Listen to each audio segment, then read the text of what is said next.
Aujourd'hui, on plonge au cœur d'un débat vraiment intense, un débat qui nous touche tous. Pourquoi notre société a-t-elle l'air d'être en crise?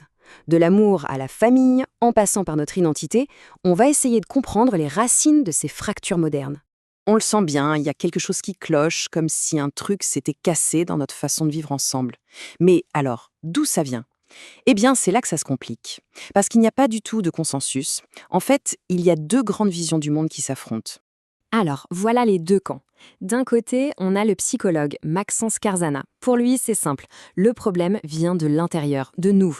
C'est une affaire de valeurs et de choix personnels. Et de l'autre côté, on a le sociologue Vincent Cespedes. Lui, il dit « Non, non, le problème est extérieur. Tout ça, c'est la faute de l'économie, du système. Bref, c'est l'individu contre le système. » Bon, voilà le programme pour y voir plus clair. D'abord, on va regarder leurs deux diagnostics sur l'origine de la crise.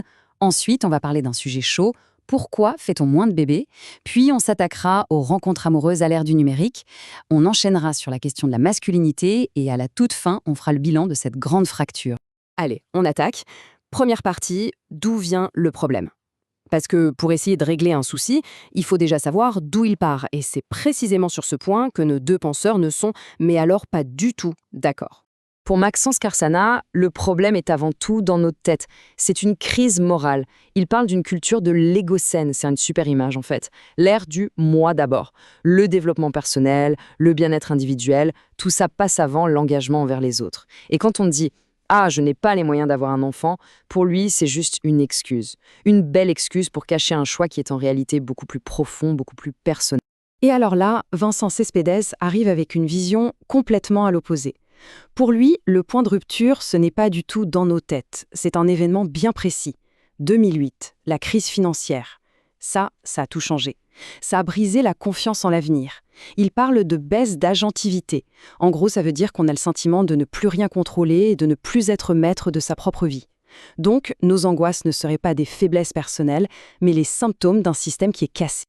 Ok, maintenant passons à un sujet très concret, où on voit vraiment ce choc des idées, la question des bébés, ou plutôt le manque de bébés. C'est un phénomène qui inquiète tout le monde. Les démographes, les politiques, partout dans le monde développé, les taux de natalité s'effondrent. Et bien sûr, sur ce sujet-là aussi, nos deux penseurs sont en opposition totale. Écoutez bien cette phrase de Carzana, elle est très forte. Pour lui, c'est clair, l'argent n'a rien à voir là-dedans. Avoir un enfant, c'est un appel, une vocation presque, quelque chose de spirituel. Et si on ne ressent pas cet appel au plus profond de soi, eh bien on peut nous donner toutes les aides financières du monde, ça ne changera rien. L'idée, c'est que seuls ceux pour qui la famille est la priorité numéro 1 franchiront-le. Et là, réponse du berger à la bergère, Cespedes, lui, balaye tout ça. La vocation, ce n'est pas le sujet. La vraie question, elle est hyper concrète. Est-ce qu'on a matériellement la possibilité d'accueillir un enfant?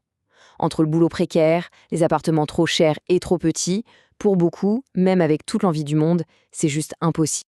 Alors, qui a raison dans l'histoire? C'est là que ça devient intéressant, parce que la réalité est super complexe. D'un côté, on regarde des pays très très riches, comme le Japon ou la Corée du Sud, et leurs taux de fécondité sont au plus bas. Là, on se dit, tiens, Carzana a peut-être un point, ce n'est pas qu'une question d'argent. Mais de l'autre côté, on ne peut pas nier que pour plein de jeunes aujourd'hui, le job précaire et les loyers exorbitants, c'est un vrai mur. Un mur qui empêche de se projeter. Et là, c'est Cespedes qui marque un point. La vérité, et sûrement un peu des deux. Allez, on passe à un autre dossier bien sensible, les relations amoureuses modernes. Franchement, comment ça se fait que c'est devenu si compliqué? Cette phrase de Cespedes, elle claque, non? Pour lui, le drame, il est là. La logique du supermarché a débarqué dans nos vies intimes. On ne chercherait plus une personne à aimer, mais une expérience à consommer, un produit qui doit cocher toutes les cases de notre liste de courses. Et son image pour décrire ça est géniale. Il parle de la culture des ressources humaines dans la chambre. C'est exactement ça. On évalue nos partenaires comme si on leur faisait passer un entretien d'embauche. On cherche les red flags, on pose nos limites comme des clauses de contrat, on parle de toxicité, on exige un CV relationnel impeccable pour un premier rendez-vous. C'est fou, mais c'est bien la logique de l'entreprise qui s'invite dans notre. Mais est-ce que cette vision est entièrement juste? C'est vrai, les applis de rencontre, le ghosting, ça fait beaucoup penser à du e-commerce. Mais soyons honnêtes, les mariages arrangés d'autrefois, ce n'était pas encore plus transactionnel. Et puis, même aujourd'hui, heureusement, beaucoup de gens continuent de trouver des relations super authentiques. La critique est pertinente, mais la réalité, comme souvent, est plus nuancée. Dernier grand thème, et c'est un gros morceau, la masculinité. On entend beaucoup parler d'une crise de la masculinité, mais qu'est-ce que ça veut vraiment dire? Alors qu'Arsana, lui, propose de réhabiliter un mot un peu tabou, la virilité. Attention, il précise bien, ça n'a rien à voir avec la masculinité toxique. Pour lui, la virilité, ce n'est pas une identité, c'est un ensemble d'actions. Le courage, la responsabilité, la capacité à affronter le monde tel qu'il est sans se plaindre. C'est une véritable éthique de l'action. Et là encore, Cespedes n'est pas du tout d'accord. Pour lui, ce discours sur les valeurs passe à côté de l'essentiel. Il soutient que la montée des discours masculinistes, ce n'est pas une crise de valeurs, mais une crise de statut. Ça touche principalement qui? Des jeunes hommes en galère économique, isolés géographiquement, en détresse affective. Et le masculinisme leur offre une explication simple à leur mal-être et un sentiment d'appartenance.